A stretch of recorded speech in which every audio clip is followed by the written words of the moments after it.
dedicated to southern and eastern Kentucky. This is WYMT Mountain News at 5:30. Good evening, I'm Steve Hensley. Governor Beshear says the state's social workers will receive a boost in pay. He says there's money in the current budget that does not need legislative approval to give social workers a 10% pay hike. He's also proposing more help for the profession that has seen hundreds of workers leave in next year's budget. WYMT's Phil Pendleton has more on what was said from the state capitol. Hundreds of Kentucky social workers have left their jobs, saying that it's simply too difficult, too long of a day to work, too many difficult working environments. In fact, one worker told us today that she has to be available just about all day long, 365 days a year. But now the governor says help is coming in the form of a pay raise will be effective next Thursday. We are definitely feeling that burden. The calls continue to come and the reports continue to come no matter how many staff we have. And staffing is a big part of the problem. Governor Beshear says Kentucky has lost 600 social workers of late, and it's because of that loss there's $15 million in state money available in the current budget for these pay hikes. We're able to do that through working with the personnel cabinet by bumping people up a grade. So there is a mechanism to do that. Beshear says the General Assembly has recently rejected calls for pay raises, but next year he will propose a loan forgiveness program to attract more hires. Workers like Shanna Turner of Lexington say all of it will help.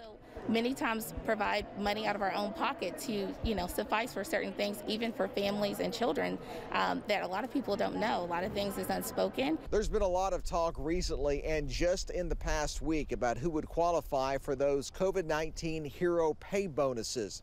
The governor says that his administration will propose that social workers be included in those payouts. In Frankfort, Phil Pendleton, now back to you. Governor Beshear says he does not yet have a dollar figure on what the loan forgiveness program would cost in next year's budget. We are now in flu season with activity typically peaking between December and February.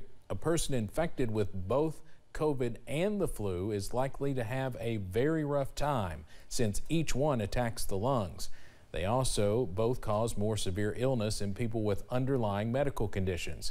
The impact on public health as a high demand for care could potentially put a strain on emergency resources and hospital beds.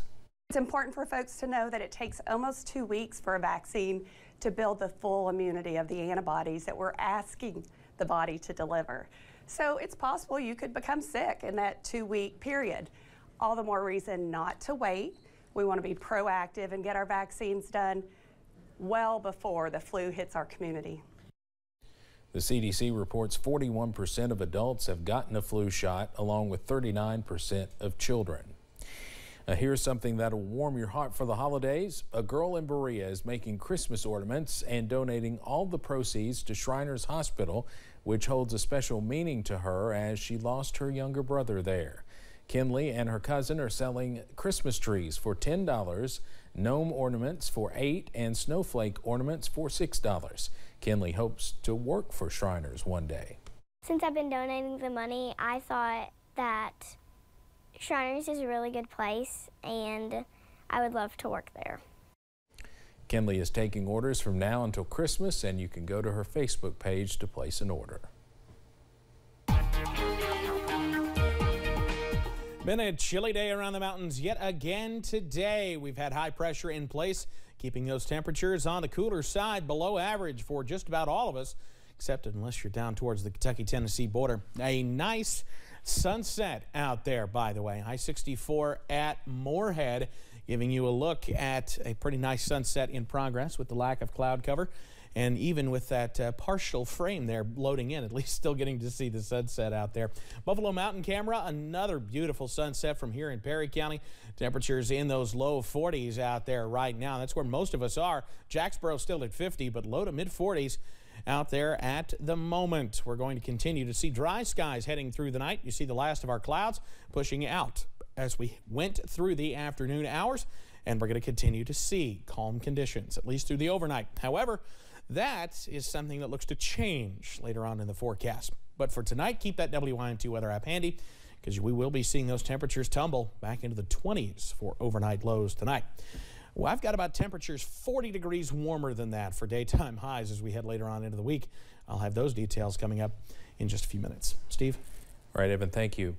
Hope, help, and healing is what Baptist Disaster Relief Kentucky is trying to bring to the people of Scott County after a tornado ripped through stamping ground early Monday morning.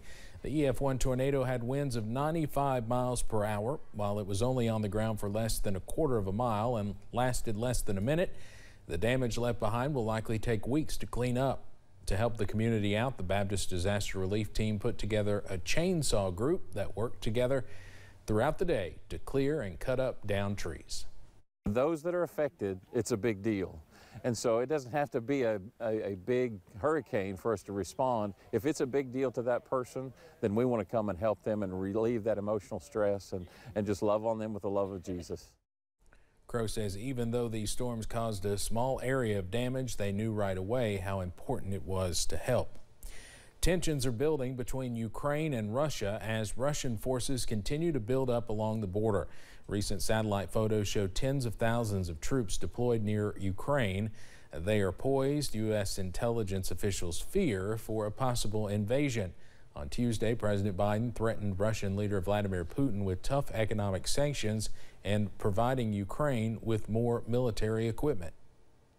The biggest sign would be does the Russian military begin to draw back away from Ukraine? But also, and perhaps more quickly, do you begin to see a change in the rhetoric coming out of Moscow, which has been pretty over the top the last week? U.S. intelligence officials tell CBS News a possible Russian invasion of Ukraine could involve as many as 175,000 troops. Pfizer says 3 COVID-19 vaccine doses are enough to neutralize the Omicron variant.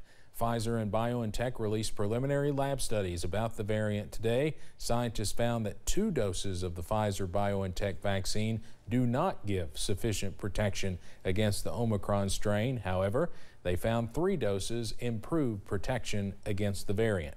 Both companies are now developing a specific vaccine for Omicron. It's expected to be available by March if needed.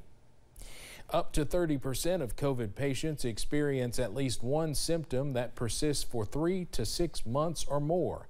This condition is referred to as long COVID, and it can even affect those who experienced only mild symptoms. Dr. Bruce Levy, the chief of pulmonary critical care at Brigham and Women's Hospital, says care for long COVID can be complicated. Long COVID involves multiple parts of the body, multiple symptoms. And so going to any one doctor is a real challenge to comprehensively evaluate this. More hospitals around the country are implementing programs for people with long COVID. If you are suffering from lingering COVID symptoms, you can ask your doctor about programs near you. A new report says the world is dangerously unprepared to respond to the next pandemic.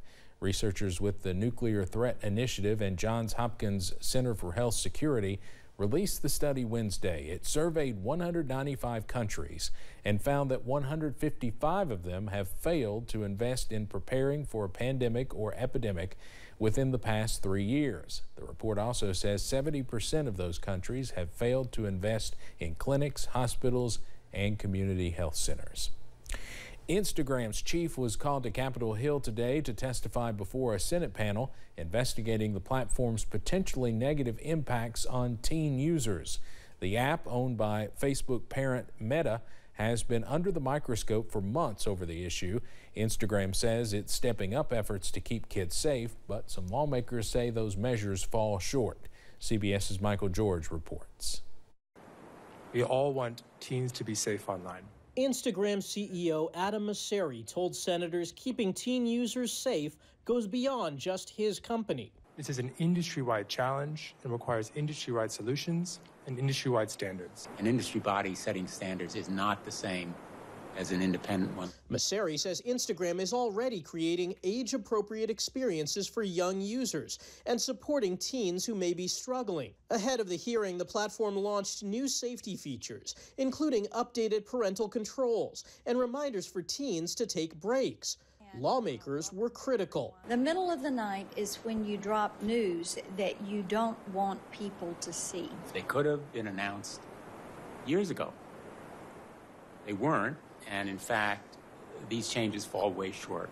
The hearing comes just months after a Facebook whistleblower turned over internal documents appearing to show the social media company was aware Instagram may cause depression and anxiety, especially for some teenage girls. I think it does create some kind of insecurity within teenagers, making them feel like, they don't look a certain way. Social media providers have to be responsible, but parents also have to have supervisory responsibility. Lawmakers are drafting legislation to include privacy rules for children and teens and require social media apps to be more transparent. Michael George, CBS News, New York. Instagram's new parental controls are set to launch in March. Just yesterday, the Surgeon General issued a report on the harmful effects of social media and gaming on young people. 81-year-old Brazilian soccer legend Pelé has been hospitalized and is undergoing chemotherapy treatment for a tumor in his colon. That's according to a spokesperson at Sao Paulo's Albert Einstein Hospital, who adds Pelé is in stable condition and is expected to be released in the next few days. Pelé underwent surgery to remove a tumor from his right colon in September of this year. Tiger Woods is returning to competition on the golf course. The PGA Tour announced today that Woods will be playing at the 2021 PNC Championship in Orlando. The 15-time major champion tweeted he will be competing with his son Charlie. The pair will hit the green at the Ritz-Carlton Golf Club for the two-round event next Saturday.